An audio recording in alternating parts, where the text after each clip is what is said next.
ఇవాళ మనం చందమామ కథల నుండి అట్టమీది బొమ్మ గురించి తెలుసుకుందాం. అతి భయంకరమైన కేసిని కూడా శ్రీకృష్ణుడు అవలీలగా చంపివేశాడని తెలియగానే కంసుడు తీవ్రాలోచనలో పడ్డాడు. కృష్ణ బలరాముల పీడ వదిలించుకోవటం ఎలాగా అని అతని మనసు ఆరాటపడచొచ్చింది. ధనుర్యాగం అనేటటువంటి మహాయజ్ఞానికి గొప్ప ఏర్పాట్లు చేయించాడు. ముష్టి యుద్ధంలో ఖ్యాతి పొందిన వీరులను తయారుగా ఉంచాడు. కువలయ పీడనము అనే భీకరమైన దుష్ట ఏనుగును సిద్ధపరిపించాడు. తనకు నమ్మిన బంటు అయిన అక్రూరుణ్ణి రప్పించి కృష్ణునిపై ప్రేమ చూపించి అతనితో తక్షణమే పోయి ఎలా అయినా సరే కృష్ణ బలరాములను వెంట పెట్టుకురావలసింది, ఈ పని నెరవేర్చటానికి నీవే తగినవాడవు అన్నాడు. అక్రూరుడికి గట్టి చిక్కు వచ్చింది. అతను దయార్ద్ర హృదయుడు. ఒకరిని నొప్పించటానికి అతని మనసు ఎంతమాత్రమూ ఇష్టపడదు. పైగా అతను గాఢమైన కృష్ణ భక్తుడు. అటువంటప్పుడు శ్రీకృష్ణుణ్ణి బంధించి దుష్టుడైన కంసుని చేతులలో ఒప్పచెప్పటం ఎలాగా?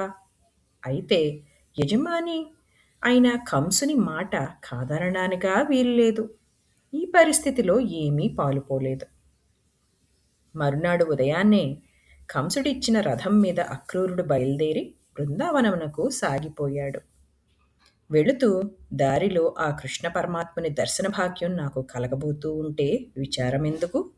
నా ధర్మం నేను నెరవేర్చుకుంటాను. నేను నిమిత్తమాత్రుణ్ణే కాని కృష్ణుణ్ణి నేను పట్టి ఇచ్చేవాడినా? అవతారమూర్తి అయిన ఆ భగవానునికి ఈ పాటి తెలియదా అని ఇలా అనుకుంటూ పోయి నందుని ఇంటి ముందు రథం నిలిపాడు. శ్రీకృష్ణ బలరాముల దర్శనం కావటంతోనే అక్రూరుడు పరవశుడై అతిభక్తితో అమాయక హృదయంతో వారికి సాష్టాంగపడ్డాడు. ఇంతకాలానికి వచ్చిన తన ఆప్తమిత్రుణ్ణి శ్రీకృష్ణుడు ఆప్యాయంతో చేరదీసుకొని కుశల ప్రశ్నలు వేయగా అతను కంసుని కుటిలవర్తనమంతా భగవానునికి వెల్లడించాడు. ఏమీ ఎరుగనట్లు శ్రీకృష్ణుడు ఆ సంగతులన్నీ ఆసక్తితో వినోదంగా వినజొచ్చాడు. ఇదండి వాల్టి మన కథ. మళ్ళీ ఇంకొక కొత్త కథతో మీ ముందుంటాం. అంతవరకు సెలవు మరి.